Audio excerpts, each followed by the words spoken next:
बिस्मिल्लाहिर्रहमानिर्रहीम। अस्सलाम वालेकुम students and viewers. Sir Zafar YouTube के जी ट्यूटर चैनल से।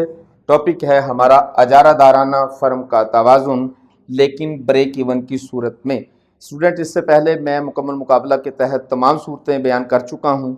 फिर इससे पहले अजारादारी के तहत फ़र्म मुनाफे की हालत में कहाँ होती है, फ़र्म नुकसान की हालत में कहाँ होती है, वो वीडियोज़ मैं जारी कर चुका हूँ। वो स्टूडेंट जिन्होंने हमारी वो वीडियोज़ नहीं देखी, काइंडली उन वीडियोज़ को ज़रूर देखें। इसके अलावा हमारी फर्म के कॉस्ट के खतूत और फर्म के रेवेन्यूज़ के खतूत की वीडियो भी लॉन्च है, काइंडली उनको भी देखिए, क्योंकि आप जानते हैं कि जब भी हम फर्म का तवाज़ुन अजारादारी के तहत या मुकम्मल मुकाबला के तहत कोई भी देख रहे हों तो उस वक्त हमें मार्जिनल रेवेन्यू का, एवरेज कॉस्ट का, मार्जिनल कॉस्ट का खत चाहिए। तो मेरी वो वीडियो ज़रूर देख लें ताकि आपको ये पता चल जाए कि हमारे खतूत कैसे बनते हैं।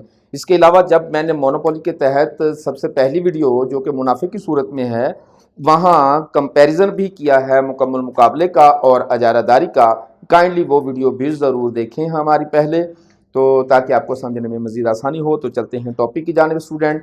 तो अजारादारी के तहत फ़र्म ब्रेक इवन में कब होती है? सबसे पहले तो हमें ज़रूरत है 2 अदद खतूत की। हमें मार्जिनल रेवेन्यू का ख़त चाहिए और जो कि प्राइस का ख़त भी होता है। उसके फ़ौरन बाद आप यहाँ ऊपर बनाएंगे AR का ख़त। मार्जिनल का ख़त हमेशा नीचे होता है, एवरेज का ख़त हमेशा ऊपर होता है। मुकम्मल मुकाबला के तहत हमारे ये खतूत जो है वो कुछ इस नौइयत के होते हैं। हमारा MR का ख़त और AR का ख़त ऐसा होता है। बस यही एक बड़ा फ़र्क है मोनोपोली में और मुकम्मल मुकाबला में। उसके बाद आप इसी के ऊपर इस तरह MC का ख़त बनाएंगे। जिस जगह पर हमारा MC का ख़त हमारे MR के ख़त को क्रॉस करेगा, दरअसल यही फर्म का इक्विलिब्रियम होता है। इक्विलिब्रियम की हद तक यहाँ बात मुकम्मल है, लेकिन हमें इक्विलिब्रियम नहीं, नफ़ा और नुकसान भी शो करना है। और नफ़ा और नुकसान शो करने के लिए हमारे पास ये जो इक्विलिब्रियम पॉइंट है स्टूडेंट, सबसे पहले आप ये काम किया करें कि आप इससे ड्रॉप डाउन ले लिया करें, नीचे आकर यहाँ कोई भी वैल्यू मुकर्रर कर लिया करें। अब आपने जो काम करना है वो ये कि इस ई का ख्याल नहीं रखना, बल्कि आपने 100 का ख्याल रखना है। इस 100 से ना तो आप इधर जाएंगे और ना ही आप इधर जाएंगे, 100 पर ही रहेंगे। यहाँ भी आप 100 पॉइंट से आगे पीछे नहीं जा सकते, लेफ्ट राइट नहीं जाएंगे। जो काम भी करना है इसी पॉइंट पर करना है। अब ये पॉइंट हमेशा इक्विलिब्रियम के स्ट्रेट में होता है, इसलिए आप इक्विलिब्रियम पर भी हैं इस वक्त और 100 यूनिट पर भी हैं। इसका मतलब है कि हम 100 इकाइयाँ पैदा कर रहे हैं। अब आप सिर्फ 100 इकाइयों से सबसे पहले तो AR पर निशान लगा लिया करें। मैं बार बार बता रहा हूँ ये बात। तो हम सबसे पहले यूं करके AR पर आ जाएंगे। ये हमारे पास AR आ गया, जैसे कि हमने यहाँ भी AR को फाइंड आउट किया हुआ है। तो AR से आप इस तरीके से यूं जाकर सबसे पहले तो इस चीज़ की प्राइस, जो एवरेज प्राइस होगी, वो मालूम कर लें। तो हमारे पास जो एवरेज, इस चीज़ की जो एवरेज रेवेन्यू है वो हम मालूम कर लेते हैं। यहाँ कोई भी फिगर लिख लेते हैं, फ़र्ज़ कर लेते हैं यहाँ हम 30 लिख लेते हैं, जैसा कि मैंने वहाँ 20 लिखा हुआ है। तो इसका मतलब ये हुआ कि हमारा एवरेज रेवेन्यू क्लियर है, जो कि 30 रुपये पर यूनिट है। हमें जो रिसीविंग हो रही है वो 30 रुपये पर यूनिट है, जैसा कि यहाँ 20 रुपये पर यूनिट है।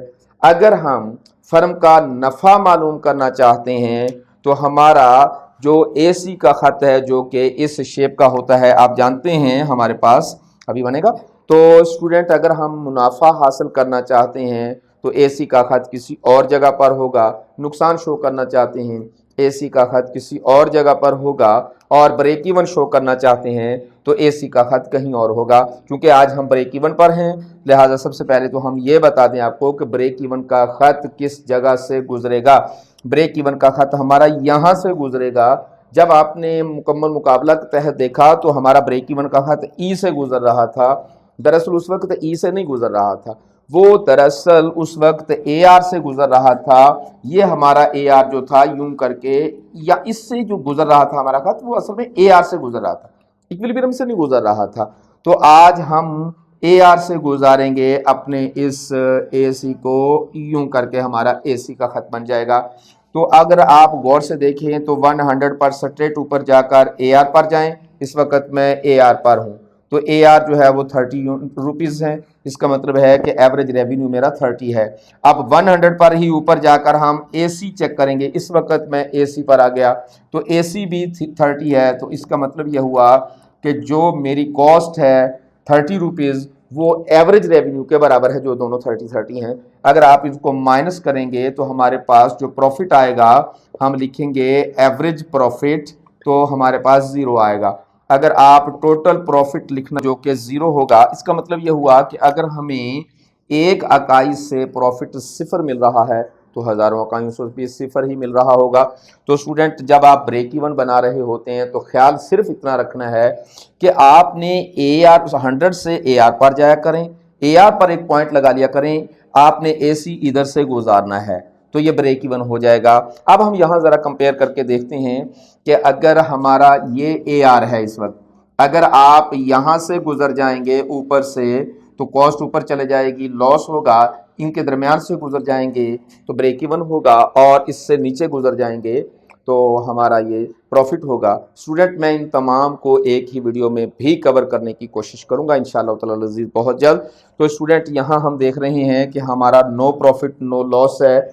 यहाँ 30 रुपए की इकाई बिक रही है, 30 रुपए में ही हम खरीद रहे हैं या बना रहे हैं, तो नो प्रॉफिट और नो लॉस। स्टूडेंट मैंने मुकम्मल मुकाबला में भी ये बताया था कि ब्रेक इवन का मतलब ये नहीं होता कि फर्म जो है वो लॉस में जा रही है, बल्कि ब्रेक इवन में हल्का सा मुनाफा फर्म का शामिल होता है। कैसे होता है? यकीनन जब हम कॉस्ट की बात कर रहे होते हैं तो तमाम तरह की कॉस्ट निकालते हैं, जिसमें कि फर्म का जो ओनर है, फर्म का जो एडमिनिस्ट्रेटर है, वो अपने अखराजात, अपनी सैलरी, अपना मुआवजा इसमें से शामिल कर लेता है। क्योंकि जब हम ज़मीन की, कैपिटल की, लेबर की कॉस्ट निकालते हैं तो ऑर्गेनाइजेशन की कॉस्ट भी निकालते हैं। तो जो ऑर्गेनाइजेशन की कॉस्ट होती है वो दरअसल और इसका रेवेन्यू भी होता है, जो उसकी सैलरी की सूरत में हो सकता है, उसका मामूली सा मुनाफा होने की सूरत में हो सकता है। तो स्टूडेंट मज़ीद तफसील के लिए मेरी यही वीडियो जो है ब्रेक इवन की मुकम्मल मुकाबला के तहत उसको ज़रूर देखें, आपको मज़ीद समझ आएगी इस बात की। तो इंशाअल्लाह ताला अज़ीज़ हाज़िर होंगे अगली वीडियो के साथ, और अगली वीडियो होगी हमारी शट डाउन पॉइंट। जैसा कि आपको मुकम्मल मुकाबला में भी मैंने शट डाउन पॉइंट बताया था, तो यहाँ भी हम शट डाउन पॉइंट को कंसल्ट करेंगे। तो हमारे साथ रहिएगा, हमारी वीडियो को सब्सक्राइब करें और हमारे चैनल को सब्सक्राइब करें, शेयर करें, लाइक करें और अपने दोस्तों को ज़रूर बताएं। बेल आइकॉन का बटन दबा देंगे और अपना बहुत ख्याल रखें। हाज़िर होंगे अगली वीडियो के साथ। वस्सलाम।